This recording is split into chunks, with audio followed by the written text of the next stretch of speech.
नमस्ते। आज हम बात कर रहे हैं के.एम. मुंशी की कृष्ण अवतार श्रृंखला की तीसरी किताब 5 भाई पर। जी। हमारे पास इसका एक काफी विस्तृत सार है जो कहानी के जो भावनात्मक पहलू हैं उन्हें अच्छे से पकड़ता है। हाँ, मुंशी जी का लेखन इसमें कमाल का है। तो आज इस चर्चा में हम ये समझने की कोशिश करेंगे कि कृष्ण की भूमिका कैसे बदलती है, मतलब वो वृंदावन के नायक से कैसे एक राजनेता, एक मार्गदर्शक बनते हैं। बिल्कुल, ये एक बड़ा बदलाव है उनके चरित्र में। और सबसे जरूरी बात, महाभारत के जो केंद्रीय पात्र हैं पांडव, जी। उनसे उनकी पहली मुलाकात जी। वो कैसे होती है, ये जानना दिलचस्प होगा। हाँ, ये मुलाकात ही तो पूरी महाकाथा की नींव रखती है। पिछली कड़ी में हमने द्वारका की स्थापना देखी थी। आज कहानी का कैनवस बहुत बड़ा हो गया है। जी, अब मंच हस्तिनापुर और उससे भी आगे तक फैल गया है। तो कहानी हमें ले जाती है हस्तिनापुर, कुरु वंश की राजधानी। भव्य है पर अंदर बहुत उथल पुथल है। हाँ, सतह के नीचे तनाव तो है ही। राजा पांडु तो श्राप की वजह से जंगल में है। उनकी जगह उनके भाई धृतराष्ट्र, जो नेत्रहीन है, वो राज कर रहे हैं। और उनका अपने बेटे दुर्योधन के लिए जो मोह है वो कहीं ना कहीं न्याय के तराजू को झुका रहा है। बिल्कुल। और दूसरी तरफ बिल्कुल इसके विपरीत हिमालय के जंगलों में वहां शांति है। पांडु की पत्नी कुंती है। जी, और वहीं पर देवताओं के वरदान से 5 पुत्रों का जन्म होता है। युधिष्ठिर, भीम, अर्जुन, नकुल और सहदेव। 5 भाई पांडव। पांडव। अभी उन्हें नहीं पता, लेकिन नियति उन्हें कृष्ण से जोड़ने वाली है। और यही जुड़ाव है जो आगे चलकर भारतवर्ष का भविष्य लिखेगा। और देखिए, यहीं पर बात बहुत दिलचस्प हो जाती है। स्रोत भी इस पर जोर देता है कि इन 5 का जन्म कोई साधारण घटना नहीं है। अच्छा, किस तरह से? हर भाई एक खास गुण का प्रतीक है। जैसे युधिष्ठिर धर्म के लिए, भीम शक्ति के, अर्जुन उनका तो कौशल और एकाग्रता है ही। हाँ, और नकुल सहदेव? नकुल रूप और अनुग्रह, और सहदेव ज्ञान के प्रतीक माने गए हैं। तो ये सिर्फ राजकुमार नहीं है, ये एक उद्देश्य के साथ जन्मे हैं। बिल्कुल।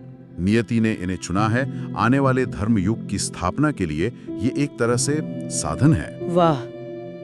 अच्छा, फिर समय बीतता है। पांडव और कौरव यानी धृतराष्ट्र के 100 बेटे वो एक साथ ही पढ़ते हैं गुरु द्रोणाचार्य के पास। जी हाँ, एक ही गुरुकुल में। लेकिन यहीं से वो कड़वाहट शुरू होती है दुर्योधन के मन में। ईर्ष्या। हाँ, ईर्ष्या। खासकर भीम की ताकत और अर्जुन की धनुर्विद्या को लेकर वो उनसे जलने लगता है।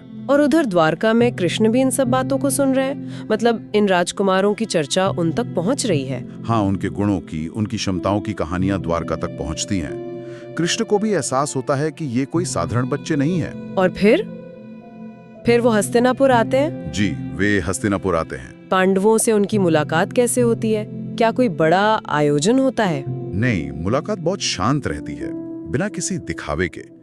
लेकिन स्रोत कहता है कि ये मुलाकात बहुत गहरी थी, अर्थपूर्ण। क्या बात होती है उनमें? कृष्ण युधिष्ठिर से मिलते हैं और कहते हैं, तुम्हारा जन्म सिर्फ राज करने के लिए नहीं हुआ है। अच्छा, तो फिर किस लिए? संतुलन स्थापित करने के लिए। और फिर जब वो अर्जुन को देखते हैं, हाँ, तो वो उनमें अपने भविष्य के मित्र को, अपने शिष्य को पहचान लेते हैं। वो योद्धा जो धर्म की लड़ाई में उनके साथ खड़ा होगा। लेकिन ये मुलाकात इतनी साधारण क्यों? मतलब कोई राजकीय सम्मान नहीं? यही तो कृष्ण की दूरदर्शिता है। उन्हें भारी आडंबर की जरूरत नहीं थी। वो तो सीधे आत्माओं को पहचान रहे थे। ये मुलाकात राजनीतिक से ज्यादा आध्यात्मिक थी। ये दिखाता है कि कृष्ण की भूमिका बदल रही है। वो अब सिर्फ रक्षक या निर्माता नहीं है, वो मार्गदर्शक बन रहे हैं। मार्गदर्शक, गाइड। वो जानते हैं कि इन पांडवों को भविष्य के लिए तैयार करना है। आप कह सकते हैं कि ये कुरुक्षेत्र में जो गीता का संवाद होगा ना, हाँ, उसकी एक तरह से अनकही प्रस्तावना थी ये मुलाकात। एक तरफ तो ये गहरा रिश्ता बन रहा है, और दूसरी तरफ हस्तिनापुर में नफरत की आग सुलग रही है। बिल्कुल। दुर्योधन पांडवों की लोकप्रियता बर्दाश्त नहीं कर पा रहा। वो उनसे जल रहा है और वो षड्यंत्र रचता है उन्हें रास्ते से हटाने का। हाँ, अपने मामा शकुनी की मदद से वाराणवत में एक महल बनवाया जाता है, लाख का महल। लाक्षागृह। जी, लाक्षागृह। पांडवों को बड़े प्यार से, बड़े आग्रह से वहां रहने भेजा जाता है। लेकिन असल योजना तो कुछ और ही थी। योजना थी कि रात में महल में आग लगा दी जाए और पांडवों को मां समेत खत्म कर दिया जाए। ओहो, कितना भयानक। हाँ, ये कहानी का एक बहुत ही नाटकीय और महत्वपूर्ण मोड़ है। लाक्षागृह सिर्फ एक महल नहीं, वो धोखे का, अधर्म का प्रतीक बन जाता है। लेकिन वो बच निकलते हैं ना? हाँ, यहाँ धर्म का पक्ष भी सामने आता है। विदुर जी, जो धर्म पर चलने वाले हैं, वो इशारों में युधिष्ठिर को सावधान कर देते हैं। अच्छा। और विदुर ने पहले से ही एक गुप्त सुरंग बनवा रखी थी। पांडव मां कुंती के साथ उसी सुरंग से निकल जाते हैं जबकि महल जल रहा होता है। मुंशी जी ने इस घटना को कैसे दिखाया है? मुंशी जी इसे पांडवों की मासूमियत का अंत मानते हैं और उनकी जो कठिन यात्रा है उसकी शुरुआत। हाँ, ये घटना तो उनके जीवन को बिल्कुल बदल देती होगी। बिल्कुल, उन्हें अपनी पहचान छिपानी पड़ती है, अज्ञातवास में जाना पड़ता है। ये वो पहला बड़ा टकराव है धर्म और अधर्म के बीच जो महाभारत में आगे बढ़ता जाएगा। और ये सवाल भी उठता है कि जब जलन इतनी गहरी हो जाए तो क्या टकराव जरूरी हो जाता है? हाँ, ये सोचने वाली बात है। ये घटना पांडवों के धैर्य की, उनकी एकता की और धर्म पर टिके रहने की पहली बड़ी परीक्षा थी। इस अग्नि परीक्षा से बचकर पांडव ब्राह्मणों का भेष बना लेते हैं। जी, और पहचान छिपाकर घूमते हैं। और इसी तरह घूमते घूमते वो पहुंचते हैं पांचाल देश। हाँ, जहाँ राजा द्रुपद अपनी बेटी द्रौपदी का स्वयंवर कर रहे हैं। और स्वयंवर की शर्त भी तो बड़ी कठिन थी। बहुत कठिन।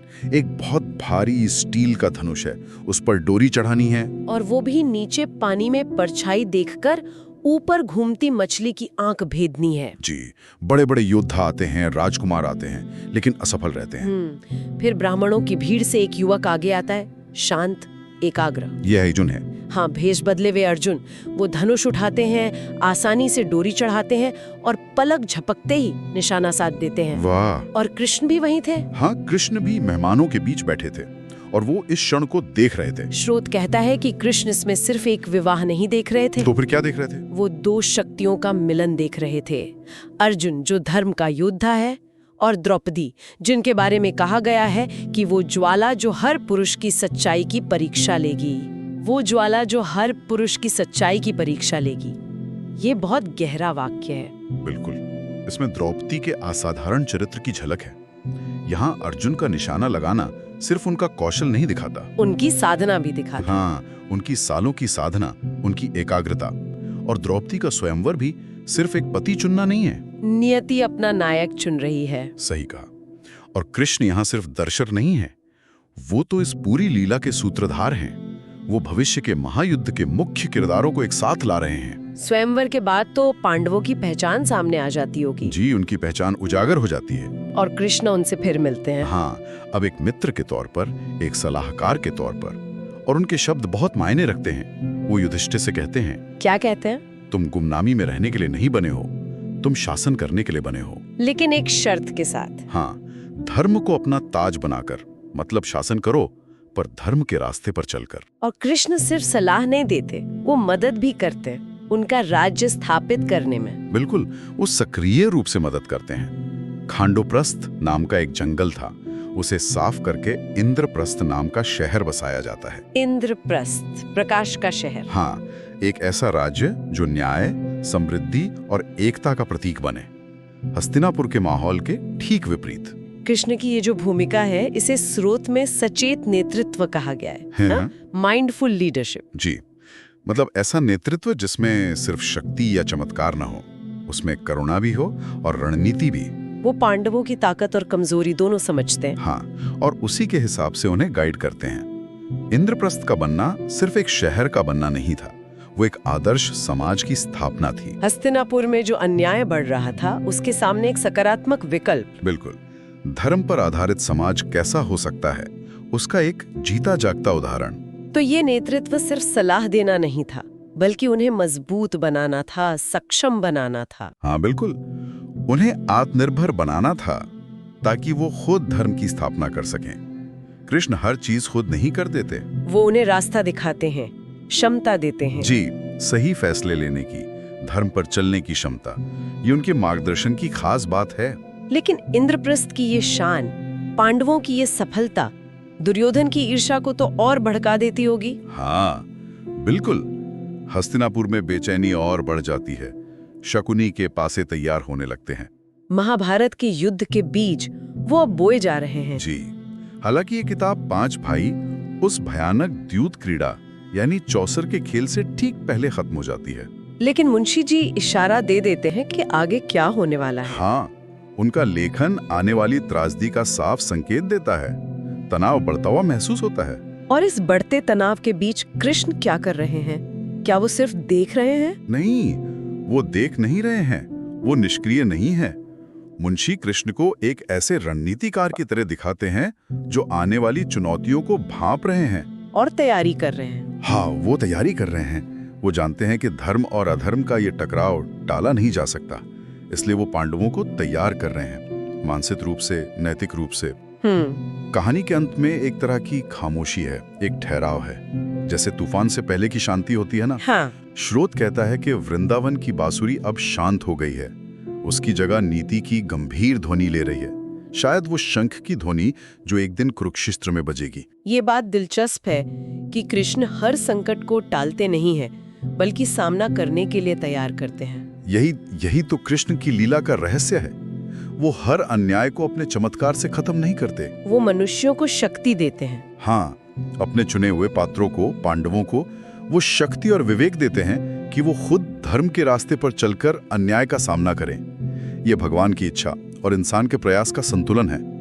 वो जानते हैं कि असली जीत धर्म की स्थापना में है, रास्ता चाहे कितना भी मुश्किल क्यों ना हो। तो अगर हम सार देखें, 5 भाई पांडवों के उभार की कहानी है, उनके चरित्र कैसे विकसित होते हैं और कृष्ण के साथ उनका जो गहरा रिश्ता बनता है उसकी कहानी है जी।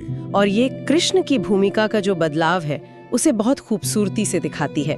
वृंदावन के नटखट कन्हैया से द्वारका के निर्माता और फिर पांडवों के मार्गदर्शक तक। हाँ, ये पूरा सफर दिखता है। बिल्कुल, ये किताब साहस, भाईचारा, धर्म के लिए निष्ठा, करुणा, इन मूल्यों को सामने लाती है। और महाभारत का जो बड़ा नैतिक संघर्ष है उसकी नींव रखती है। हाँ, उसकी नींव यहीं पड़ती है। इसका मुख्य संदेश यही है कि धर्म कोई ऐसी चीज नहीं जिसे सिर्फ पूजा जाए, वो जीने का एक तरीका है।